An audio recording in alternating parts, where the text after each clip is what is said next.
back to Be Well with Miss Tonia, Episode 2. Today, I would like to talk about the skill distress tolerance. Crisis definition first. The definition of crisis is a time of intense difficulty, trouble, or danger. Goals of distress tolerance include being able to survive a crisis situation without making them worse. These skills are needed when we cannot immediately change a situation or when we can't sort out our feelings well enough to know what changes we want or how to make them. Number 2, accept reality when we can't change it. Accepting the reality of life as it is in the moment is a way to turn suffering that cannot be tolerated into pain that can be tolerated. Pain plus non-acceptance equals suffering and being stuck. Pain plus acceptance equals ordinary pain, sometimes intense, with the possibilities, though, of moving forward. Listen, life is not all crisis. If we live our lives like it is always a crisis, then this gives us the experience of a crisis because it interferes with the problem-solving process, and that creates more crisis. We have to experience and accept our lives that we have in front of us in order for us to have a life of peace. Number 3, become free by being at peace and content with ourselves and our lives, no matter what circumstances we find ourselves in. When we are free, we can handle cravings and desire. We can look at craving and desire and say, I recognize that you're here, but I do not have to satisfy you. No, not today. Remember, in the last episode of mindfulness, which means being aware, mindfulness brings you into a sense of reality and freedom. Let's look at distract and accepts. Let's take a look at that a little deeper. The core concept of this is being able to accept distress so you can effectively work on distraction skills. Let's look at an acronym. Accepts. A, activities. Activities help decrease depression, anxiety, and other symptoms and create positive emotions. Plan activities as a part of your daily routine and follow through with your plan for that day. Activities work best when you're engaged in physical activities and mental activities. Puzzles are a real good mental activity.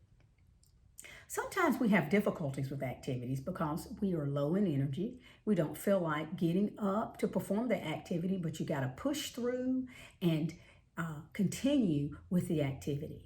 Hey, start the activities that have been interesting and enjoyable in the past. If your body is at rest, it tends to stay at rest. But if your body is in motion, it tends to stay in motion. So describe how you can use activities. Jot it down. Contributing. C, contributing. Contributing helps us get out of ourselves and participate with others in the world. It helps you feel connected and not alone.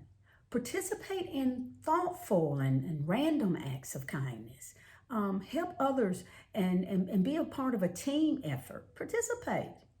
Sometimes simply listening to others is a great way to contribute. Describe how you can use contributing. C, comparisons. Comparisons will bring perspective to your current situation. Compare yourself to other times when you dealt with a more difficult situation. Then compare your struggle with a greater problem of someone else's. We can have tough times, but also we can keep perspective. Describe how you can use comparisons. Emotions. E for emotions. Seek out the appropriate opposite emotion that you are experiencing. Seek out activities, events, and thoughts that create a feeling that is different than the painful one that you are experiencing in the moment. Listen to music. Create different emotions. Loud and fast music you may want to play when you're fatigued. Calming music when you're anxious or upset. And you may want to play uplifting music when you're feeling sad. Describe how you can use emotions. P, push away. Put away your distress by making an imagery of locking it in a box and putting it on a shelf in a locked room. Say this is a temporary problem and then focus on something else. Write something about the problem, write it down, and then put it away.